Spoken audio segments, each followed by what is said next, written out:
Welcome to Truth and Transcendence. You can find all our other episodes on truthandtranscendence.com. I'm Catherine Llewellyn, your host for the show. And my beautiful guest today is Dr. Evette Rose, who I'm delighted to welcome to the show. Evette is the author of 21 books. She's a speaker, a holistic counsellor. She has worked with over 7,000 clients and thousands of students, uncovering one undeniable truth. Unresolved emotions profoundly impact our health, mental well-being, and physical pain. I think a lot of us realize this, but you have no idea what to do about it. So Evette's groundbreaking work explores 722 ailments and the emotional roots behind them. And she has taught self-help events in more than 43 countries. And she is not 98 years old, despite all that stuff that she's done. So, Evette, thank you so much for gracing us and coming on the show. Oh, Catherine, thank you so much for that beautiful introduction. I feel so welcomed. Thank you so much. Well, thank you for all this incredible work you've been doing. I mean, in the pre-call, when I asked you, how on earth have you done that? And one of the things you told me was that you've got this quality of determination, your brand of that. Would you like to share with the listeners a little bit about your journey of determination? You know, how that quality kind of arrived in your life as something which was then really helpful. Right. So I'm going to start right from the beginning, because determination right now for me is one of my core strengths. No matter what, somehow my head just locks in and I stay determined, and I have this immense amount of courage to do something, even though I feel scared. So it's like my body would be shaking, but my head is like laser focused and I'll go, right? No matter what. And when I was growing up, I actually had a very challenging father, right? So he was a self-medicated drug addict. He was an alcoholic. He was also a clinically diagnosed sociopath. And I know this because I found by accident, I actually found the hypnosis tapes that he was undergoing with his psychotherapist. And that's where the diagnosis was given. I don't know if you remember back then, Catherine, back in the days when we had these tapes, right? We were recording songs and, we made love tapes, friendship tapes, and we listened to the radio station and then we quickly hit record when our favorite song comes on. Right. So I was recording, I was making a tape for my friend, and I just saw my dad's name on it and I thought, what is this? I was scratching around. And then as I was listening to the tape, I heard his voice and I thought, well, this is really interesting. And that's where I heard he was speaking to his psychiatrist, and that's where the diagnosis came out. Can you believe it? Like in that short moment, of course I was listening for about 5-10 minutes, but I caught that moment. And so I went to the library. Was that, I mean, how old were you when that happened? I was 13. My God, what a shock. As 13 going to 13. 13 going to 14. It not at the time, because I had no idea what it meant. So, back then we didn't have Google. So I went to the library. I feel so old saying that. I went to the library to find out, what does this term mean? And when I read what it meant, everything just made sense. Everything just started to make sense. Now I understand why my dad's different to my friends' fathers. Now I understand why parents wouldn't want their children to come play at my house, because he had such a reputation. He really built such a terrible reputation for himself. And despite that, he had an exceptionally high IQ. So he was so good at his job that people would just put up with this nonsense because he was just so good at what he did. Now, his behavior was tough to deal with because I never saw him sober, right? I would wake up to school, I would just give a wave, and then that's it. I might hear him come back drunk, throwing things around, screaming and shouting. I might sleep through it, I don't know, and then I'll see him the next day. So he was the type of that. He didn't know when it was my birthday. He never knew how old I was. He never came to my birthdays to begin with or spend Christmas with us, but we all lived in the same house. right? So this was the dynamic. And the interactions that I did have with him was hell-bent. It was hell-bent. And he made it very clear to me that how much he hated me and what a financial nuisance I am, and all that he wants to do is have his freedom, and I'm taking that away from him, and that he would wish I was dead. So he said that quite a lot to me. Yeah, quite a lot. So when something has been a part of your life from the get-go, and you don't have a reference outside of you to understand that what you are receiving, that harshness, that aggression is not normal, right? So that becomes your normal. And I think a big part of me learned how to become robust when you live a life that's against the odds. And when I say that, I mean in relationship to having a father that never saw your achievements. And if he did, it will be picked apart. And so there was this specific moment, Catherine, a specific moment that I will never forget. And it was during that age, that short time frame when I found out about his diagnosis, when I came home and he was supposed to pick me up at school. He probably has done it twice in his life. But that one time that but my mom really needed him to help, was he forgot and he passed out on the couch and he was drunk. He didn't go to work because he was sick. And so I walked for 5 kilometers in a very highly dangerous area in South Africa with my suitcase back to school, up from school back home. And most people who would live there and knew the area where I was walking would be like, "You did what?"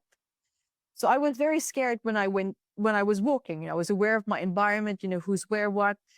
So my environment also wired me to feel vigilant, to be aware of my surroundings. There was a lot of apartheid also just, was freshly ended. So there was a lot of anger. There was a lot of animosity in terms of getting the culture to just come together. And it was tough. It was very tough times.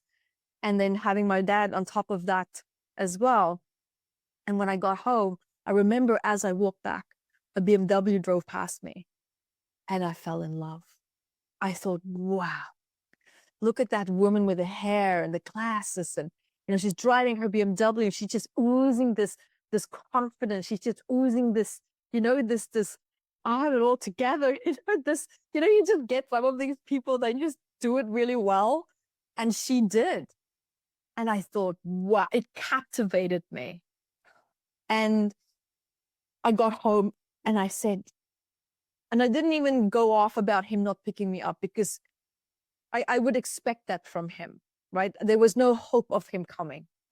And I said, "Dad, I saw a BMW when I walked home." And he's like, "What?" And I said, "Yeah, I saw a BMW. And you know what, Dad? I'm going to buy one before I am 19. I really want a car like that." And my dad laughed and he said, "You will wipe off the vomit off the floors in the pubs where I drink, you stupid child." And that was his response. And I remember standing there, I'm brimming. I was so excited because I felt like, what an awesome goal to have, because I felt so goalless my life. I was just fighting to survive and, keeping it all together.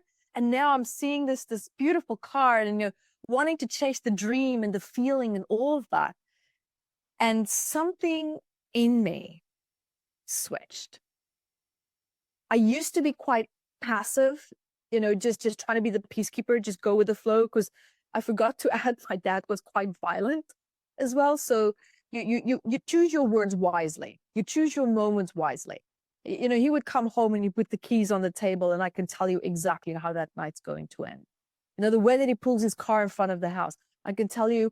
But if his car is just a little bit to the right, I know exactly what's going to happen, because he had OCD as well. So he would go out sometimes and park the car 6 times just to get it into the right position.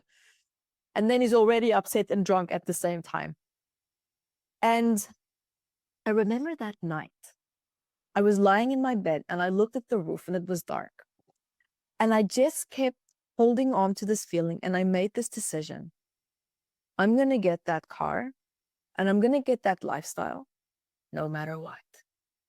Living like this with a father like that and have a husband like that, to have this life, this will not be mine. I will be from it, but this pattern ends here. And there came this incredible strong fight response, like a really strong fight response, because I realized with him, the only way to feel safe and strong is to go into that fight or flight state, that defensive, angry state, not the collapse, people pleasing anymore. Something in me, Catherine, just switched that day. And so I held on to that fight.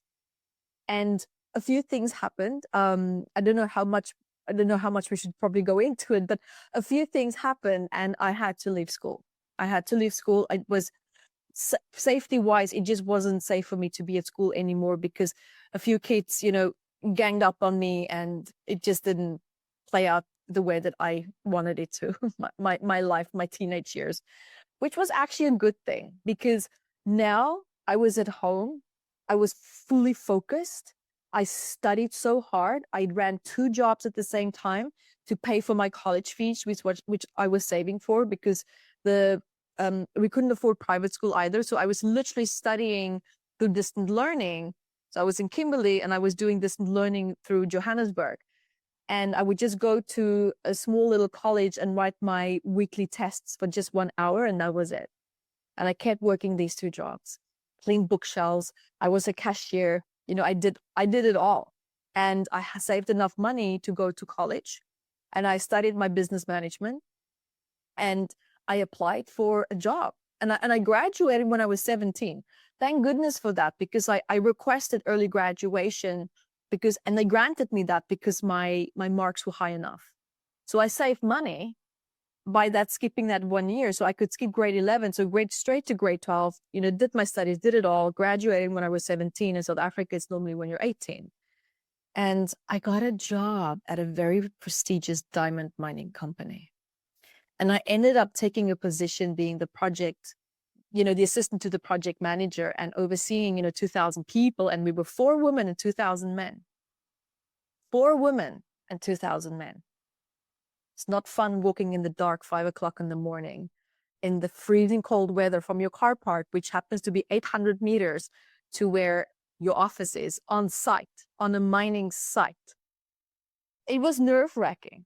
But this fight response, this anger that I started to tap into, this was my old determination. And this is what got me through. And Catherine, I worked there for 3 months and I worked so hard that this determination allowed a very prestigious man to see my work ethics and how hard I worked.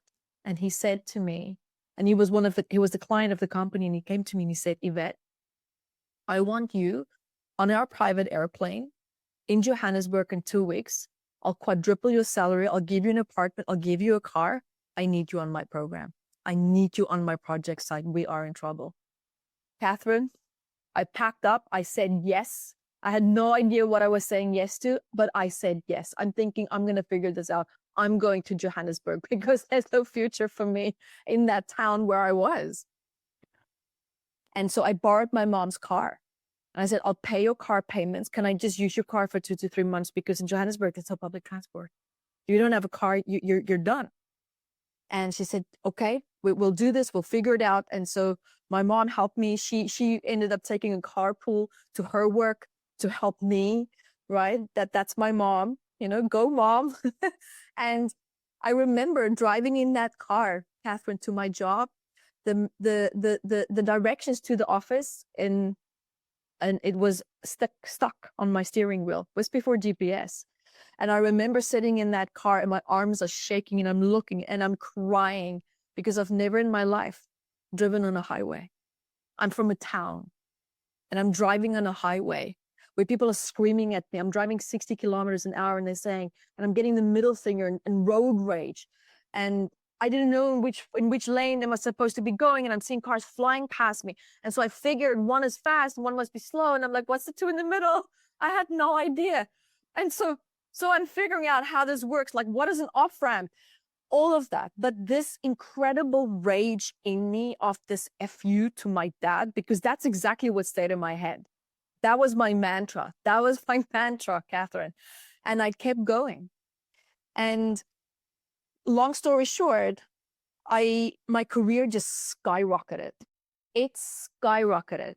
I was 6 months into it and I was earning so much that I had 2 apartments. And one was in Johannesburg, one was in Vereeniging, which was in another coal site that we had there. And I worked hard. I worked 85 hours a week. I was exhausted, but I gave it my all. And you know what? Before I was 19, long story short, so I kept working. Before I was 19, I custom designed a 318 Ti BMW. I actually had a say in how I wanted that car to be put together. And I pulled that car off of the floor with 9 kilometers on its speedometer. And I'll never forget that day. And I drove, and I bought it in Johannesburg, and I drove from Johannesburg to Vereeniging. And I was driving 240 kilometers an hour on that highway. And I'm just like, F you, Dad. And I'm just like, yeah. You know, I had my sunglasses on. I did the whole thing of what this woman did with her hair and all of it. I was absolutely ecstatic. And so this was my, you can do this, Evette. This anchored in my anger, not a good thing, but it anchored in my anger as validation that with this anger, you can do anything, Evette. With this determination, you can get it all. And I held on to that. Amazing. Long story short, that anger landed me in hospital with a stress-induced heart attack when I was 29. And that's when at that time I had my, international personal development company. I had a beautiful house in the French Polynesian Islands. All my neighbors were millionaires. I was doing really well. Back then, being 29 and, like around 2009, 2010, I know now people that age, being a millionaire is easy now. But back then, to hit that 7 figures at that age, we did really well. I did well. I got a business partner and just quit corporate and just went into my personal development journey. And that's when I was lying there and the doctor came into my room and he threw a white box of pills on my bed and he said, "Get out of my hospital. You do not have a heart problem. You have a goddamn stress problem." And he left. And he gave me Valium. So I left, but I left a different person because I realized this anger was camouflaged by eustress, what's called positive stress. When we start to tick the boxes, this dopamine that's released, we're getting things done, it's great. We're thriving off of this high, and it masked the anger, the rage that I was feeling, that rage. And I gave up the business. I did, of course, all the right things by everyone involved. I did the right thing, walked away from the business. I walked away from the house and I moved with the 2 suitcases to Bali. And I deeply reevaluated my relationship with rage and anger. And that's where I started to heal my relationship with determination. Because a lot of the times, and the reason why I'm sharing this story is a lot of people often confuse determination with this fight, this anger. I can do, I can go. But that's a wounded determination. And I went on this journey and I turned that determination inside out, where I can now be determined with ease and grace. Yeah. And not with fight and flight. Yeah. So that's my journey with determination. How extraordinary. I just want to congratulate you for that turning point where you rose up to face, because you did not choose an easy path at that point. You'd had a difficult path up to that point, but you chose a path where you actually worked really, really hard for a long time. And I think, I don't know, a lot of people would not be prepared to do that. They would not have the, you were saying that the rage gave you the energy for that. Oh, that cortisol, it was my gasoline. Yeah, but you've still kept the, I just want to ask you, I think you said something like stress or something. You said Yeah, that's positive stress. That's when we have you have negative stress, the stress that makes you feel, oh, this is not good, I don't like this, I feel anxious, I feel depressed. And then you get eustress, where people get stressed, but they actually feel motivated by it. They get excited, like, this is okay, yeah, let's get excited, let's go jump, let's go up and down, high five, are you ready? Yes, let's go. This is more these people. They actually have a positive association with stress. So your mindset and how you feel in relationship to stress is going to change your relationship with that stress, and also how it impacts your body. But I want to add one more fun thing, Catherine, that you're going to absolutely love. So I had to sell the BMW when I moved from South Africa to Australia. And then I lived in the US for 3 years, and I bought another BMW. I bought another BMW that it was just my, it was my anchor. It was my anchor. And I think I kept it for 2 years still in storage when I left the US, because just knowing it was there, and no matter how hard my life got, you can do it. You can do it. And because it was paid off. So it was just sitting there. So I gave it to a single mom with 3 kids. I gave it to her as a gift and said to her, may this also be your gift to never give up, because it was to someone that was really not doing well in their life. And I was never going to go back to the US. I was never going to drive it. I couldn't be bothered trying to sell and go through the shenanigans. And so I passed on the message. And yeah, it's a journey. And would I buy another one? Absolutely. If I get the chance, yes, but not in Indonesia. The roads here, no, it's not going to work. You do have to pay attention to the actual roads that you have, don't you? Yes, exactly. You can't just drive. I had a very beautiful car for a while, and I realized that where I was living, the car was just a liability. It was beautiful. Really, it was a liability. You couldn't Yeah. burst down the country lanes in it. Well, you could, but it would take a very long time. And everyone is screaming. So you're right. You have to pay attention to where you are. But I think that's great. Sometimes there is a physical thing which represents something, isn't there? And for you, it was that beautiful BMW. Yeah. And it was a lifesaver, to be honest with you. It was an absolute lifesaver, because living in the household that I was living in with my father, let me tell you, that suicidal thought was always in the back of my mind. It was always in the back of my mind. And this new determination with this goal, Catherine, it really flipped my world from a different angle in such a positive way. And that's why when I always speak to people who's really going through bad times, I can't stress enough how important it is to have that ultimate goal. To just have that ultimate goal, and every day feel like you have it, right? And that's what I did. I lived in the future. Is it a good thing? Probably not, because it can cause you to maybe dissociate often from your reality. But when people grow up in violent circumstances where there's alcohol, where there's drugs involved, and you're a child and there's nothing that you can do about it, I don't care. Do it. Yeah. Do it. Live in that future. Live in that escape. We can correct things later on, because I think alive today because of that strategy. It absolutely saved me, and it had a positive outcome.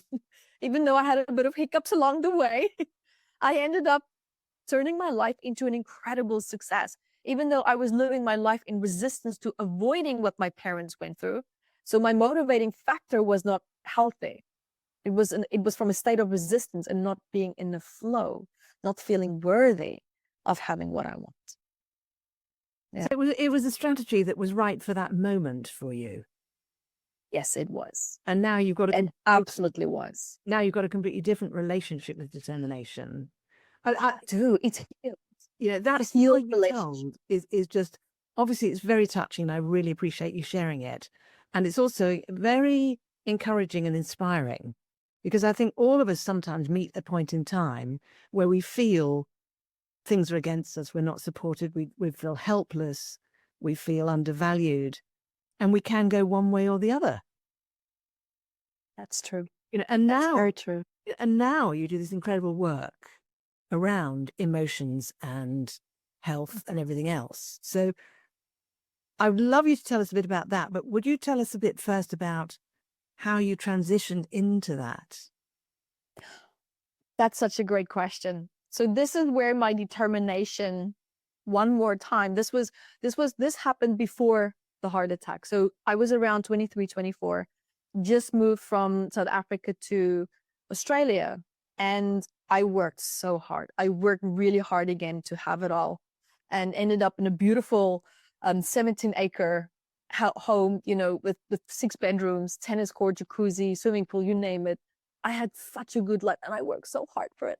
I was that kind of employee where I was doing 3 people's jobs just so that they cannot fire me, to make sure that I'm going to have my security. And I worked hard. Oh, good God, Catherine, I worked hard. But what happened was I started to adapt to my father's coping strategies, which happened to be alcohol. So I started drinking to cope with the anxiety, the depression, and the stress, what I was feeling and struggling with. Because when you work so hard and all that you see is your computer screen, 4 walls, and here you're sitting on this incredible piece of property that you barely have time to enjoy because you're so exhausted and all that you do is work. And of course, I chose a partner who was violent and an alcoholic as well. Yeah. And it was tough times. So between work and then going home to a life where I realized that I'm stepping right back into my childhood. And at that point, I was so exhausted. I was so exhausted. I felt so unresourceful that I said to my partner, I'm ill, I'm not going to go to work, and I'll see you later. I called my boss and I left all my passwords, I left all my projects, everything on the voice machine, because I decided that I was going to end it that day. I was so clear in my head that I cannot and I will not live another day like this. And I sat there in front of the computer, you know, back then, these big Dell clunky computers with the big keyboards. And I'm sitting there with my cigarette, and I'm had already at my second shot of vodka. And I sat there and I'm thinking, how do I end this? How do I end this painlessly? Because I hate pain. And I'm an atheist at this point as well. So at least for me, I'm thinking I'm going to go nowhere. At least there will be stillness, right?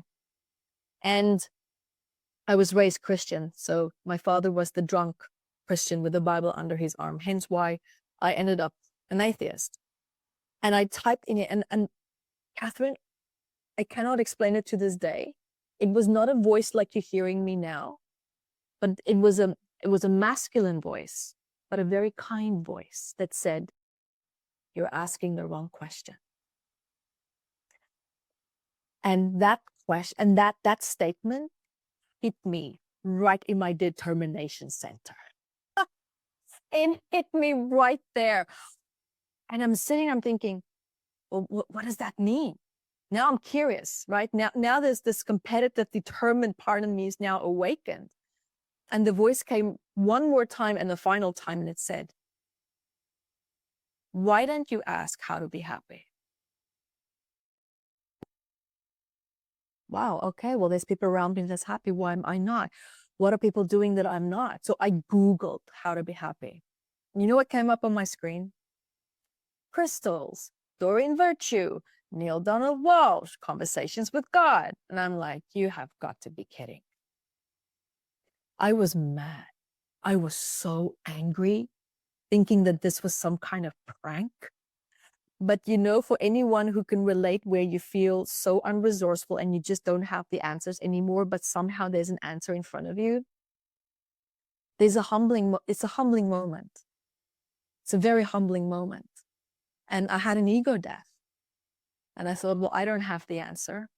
So who am I now to judge what I'm seeing? And I started with Neil Donald Walsh. I started with crystals. I started with angels. And I just dived deeply into it. And I loved the work so much. Catherine, 3 months later, I saw so many great changes in myself that I was so determined to show people how I did it. I quit my job. I quit my corporate job. I left my relationship. I left my house, 2 suitcases. I found a business partner as well. And I moved to another city, started a business by just telling people how I got my baggage together. Put a few videos on YouTube, booked out overseas for 2 years. It was incredible.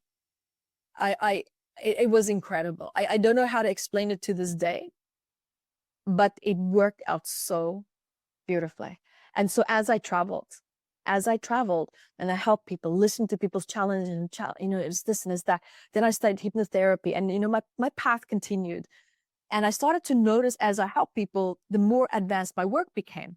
And I started to understand and realize, and I quit drinking and smoking as well. So that was all part of my complete restart and reset, right? And then I started working with people and I noticed, why is it that when someone in, let's say, Canada have knee pain on the left side and someone in Australia who have knee pain on the left side, why is it that they share the same trauma? And how they dealt with the trauma? Well, that blew my mind. Regardless of your diet, your cultural values, your beliefs, it didn't matter. It was irrelevant. And I kept documenting this. I thought, what? And I just kept seeing more and more correlations and algorithms just clicking into place between different people. And then someone said, have you seen the book of Louise Hay? And I said, no. So I got her book and I looked, I'm like, wow, this is so great, but there's a few things missing, it's like, it's incomplete. And so I was looking, what is missing? So I filled the gaps without rewriting the work. So I just filled the gaps. And, well, not the gaps, but what else can we add to this? It was incredible how this book just exploded. Students said, why didn't you just make a manual for us in class? So I did. It used to be a manual. And then someone said, why don't you self-publish or get a publisher? So I just ended up, publishers wanted to change the book too much. I said, no, you can't change my client stories. And so I self-published. And this book went wild. It's sold in 80 countries. It's used in hospitals, universities, psychiatrists, psychologists, body workers, anyone just who wants to learn more about what's happening in their body and what's the messages. How do we decode that? Because one thing that's so powerful about what I learned is that the way that the body stores trauma, there's specific points in the body where emotions land, depending on what type of trauma it is, combined with the belief that you have and how you cope from it. Oh, wow. And now, and this is the same for everyone. I'm thinking, okay, well, if that's what it means, does that mean that there's an algorithm then to shift it? And that's when I developed metaphysical anatomy technique and started teaching that across the world. And that's how my journey started. This is how my book started and my journey with determination started, and how I went from being a wounded, determined person to an ease and grace determined person. I can still get the same amount of work done, but I don't have this life and death urgency in me anymore. This is now, I love what I do, one step at a time and one breath at a time. And it's amazing. It is amazing and it's so beautiful. Yeah. Have you got a copy of the book there with you now? I do. Yes, it's this one, and it's on its way. On its way to you. So it's a big one. I just want people viewing this. I want them to see this incredible book. Of course. So this one is for adults. That's for adults, and it has 722 medical elements and the emotions that impact them and the psychosomatic patterns. And then I have one for children as well, which is Your Ancestry is Talking, Are You Listening? And that one has over 400 elements. Wow. Yeah. And I have 20 other books as well. Congratulations. And did you, this is a personal question, did you then find a more suitable partner somewhere along the way? Catherine, I did. I did. I actually met him in Bali.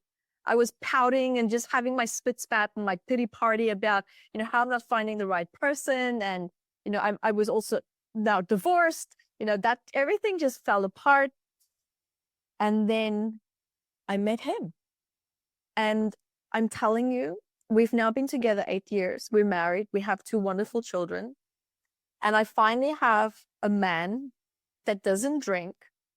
He's in the 8 years that we've been together, he's never raised his voice at me.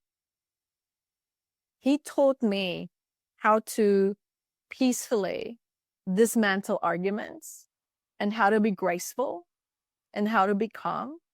He's also a qualified diplomat. So I think that added a lot to the why and the how, right? That he started his own business. He followed his heart. But I absolutely found someone incredible, which for me was finally testament of how far I have come in my healing journey. Wow. I felt like that was just the universe and the angels just saying, you did it, Evette. We got there. We got there. I just felt that, I felt like, I could almost feel like the listeners behind me going, yes, but this final piece, did you find the right person? Yeah. And you did. I did. And he taught me about communication. He taught me about grace. Like, we can be angry, but let's have grace. Let's have grace. There's emotions. There's a lot of fire, but if we want to deal with something in a constructive way, then we need to be able to be in a headspace to constructively communicate. Otherwise, there's just a screaming match. And for what purpose? Right? And he's like, for what purpose? And I'm like, I don't know. Right? So, it's true. I don't know. For the sake of fighting, and like, no, I don't want that either. I don't want that. I grew up with a father who screamed. I had partners who screamed. I'm allergic to screaming. I don't want it. So we have to match what we want, right? Well, you have alchemized and metabolized and transformed so many things in your life so far. I'm excited, Catherine.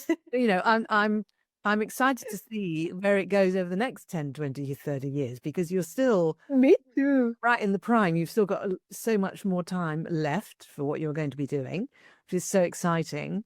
And I feel like you brought such an incredible gift to the world, in your work. Bless. I hope so. And also in your story, which is just that human, oh yes, I can resonate, I can resonate, I can resonate, I can resonate. And that's just so, so beautiful. Yeah, no, I'm not shy to share, what has happened. And even, sometimes now I have my moments, but I'm so much better when I do have my moment. And if I do have time in that moment, I will just put 20 minutes aside and I will immediately process. I will dissect what was going on. What did I not understand? What did I misfire? And I'll just do a healing on myself. And so what I find is when we don't do that self-love, self-care on a regular basis, this is where things pile up and that's where they escalate. So I don't get to the point where I escalate because I don't allow it to pile up. So because I diffuse as it's happening. And so as it's happening and you continue to diffuse, you start to teach your nervous system how to live without these patterns, right? So over time, it just becomes a nice flow. Beautiful. So if people would like to, let's tell people where they can find you, for one thing. Of course. Which is, of course, you've given me the name of the website, which is metaphysicalanatomy.com. metaphysicalanatomy.com. And that will be in the show notes. So if people would like to, obviously they can get your book, which I can see that you could actually use that book as a Bible for the rest of your life, which is, people will love it. How else can people connect with you, work with you? have access to your beautiful gifts? Yes, of course. So just metaphysicalanatommy.com. My sessions are there. My books are there. I also have a free book, Restoring the Emotional Body. That's on my homepage. It's completely free. So you can grab your free copy there too. And it comes with meditations. So that's also a fun free gift. Oh, beautiful. So let me ask you something kind of on behalf of, I feel like obviously there's a lot going on in the world, and at the very least you can say it's interesting. Oh, Okay. And I personally feel there's a lot of people out there who are trying to be part of the solution. And some of those people are leaders, and some are parents, and some are community leaders, and all sorts of different kinds of people trying to be part of the solution. And some of them are exhausted, and some of them are stressed, some of them are feeling great. Is there something you'd like to say to those people? Because sometimes some of those people tune into this podcast. so based on what I'm just hearing from you, the first thing that I would say is stop trying to be the solution, just be it. We lose energy in trying, because when we keep trying, there's something in us that doesn't feel worthy of doing what we're doing. There's something within us that doesn't feel worthy of feeling received by people who love our energy, who love our work. There's a missing element there that causes a person to feel, I have to give more, I have to push more, I need to work harder. You don't need to do anything. Just be the solution. Stop trying and embody it. And I think this is where I also learned, and I'm sharing this from my own personal experience, because this is where I started to have more energy during my client sessions. I could only normally do 2 to 3 sessions a day because, this is trauma recovery work. This is heavy duty stuff. Or sometimes I help people with phobias or fears, and it doesn't matter, but I would be exhausted because I tried to give so much, because I always felt what I'm doing, what I'm giving is not enough. The person deserves more. And it's because I didn't value myself. I couldn't see my worth. And I had such an attachment to needing to see how I contribute to people's lives and the world, that if I didn't get that validation, that I would do more. And this is where I learned that to have that innate self-love and that self-compassion, to know that I know that every session I give my best, and the energy that I give people is my best, and it's good enough, and it's enough. Yeah, that is such wise words. And when you just said that, I thought, yeah, of course, all of us, when we're working with clients, we are doing our best. Of course we are. Yes. That's why we do what we do. We love it. Just reminding ourselves of that is just so beautiful and so powerful. So this has been a great conversation. I could talk to you for hours, honestly. Me too. We've talked about an awful lot today in this short period of time. Has there been a favorite part of our conversation for you, Evette? I think the favorite part of our conversation was actually this part here where you asked me about people out there who not want to be, who are leaders, and even those who's working towards it, right? At the end of the day, every single person is already a leader. You are a leader in your life. And if you become a leader in another area, you're just expanding that leadership. So remember that for anyone, no matter where you are in your life, no matter what the circumstances, you might not feel it, but you are already that leader. And you know what's even more great about it? We try so hard to be perfect, but did you know that you are perfect at being you? Wow. Well, I think that's a perfect way to wind up the conversation. This has been such a joy. Thank you so much for everything you're doing, and my love to your clients and your family, and have a fantastic evening. Thank you so much. And thank you so much for having me. And I want to say thank you to all the listeners and everybody watching, because this is a very strong journey that Evette's been on, and she's just taken us with her for some of it. So you may find you just want to settle a little bit before you dash into your next thing after watching or listening to this show, and maybe have a glass of water, a little bit of fresh air, because this is very potent stuff. Do get the book and do check in with metaphysicalanatomy.com. And there's so much juicy wonderfulness there. And if you want to know more about me and what I'm doing, go to beingspace.world. And if you want to know more about the podcast and episodes, go to truthandtranscendence.com. Have a beautiful week, and thanks again to Evette Rose.